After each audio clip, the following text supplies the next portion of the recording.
சினிமாவில் அழியாத கோலங்களை கொடுத்து அகல் விளக்கா ஒளிர வேண்டியவங்க தான் சின்ன வயசுலேயே மரணம் அடைஞ்சு ரசிகர்களை சோகத்தில் ஆழ்த்தினாங்க. அவங்க தான் நடிகை சோபா.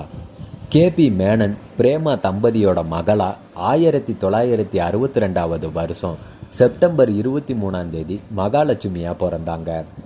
பேபி மகாலட்சுமின்ற பெயரில் நாணல் தட்டுங்கள் திறக்கப்படும்னு தமிழ் மலையாள படங்களில் நடித்தாங்க. தமிழில் பாலச்சந்தர் இயக்குன நிழல் நிஜமாகிறது படத்தில் நாயகியாக அறிமுகமானாங்க.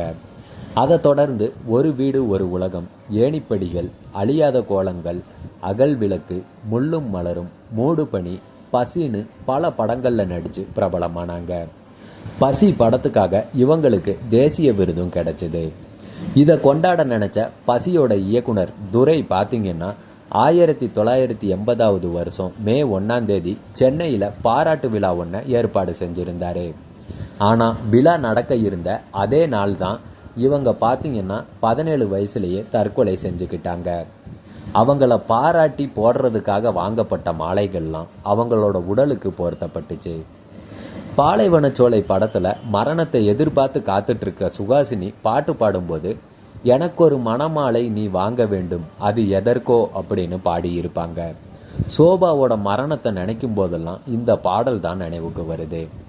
அவங்க உயிரோடு இருந்திருந்தாங்கன்னா இன்னைக்கு பல தேசிய விருதுகளோட 62 வயசுலையும் அம்மா கதாபாத்திரத்திலையாச்சும் நடிச்சிட்டு இருந்திருப்பாங்க.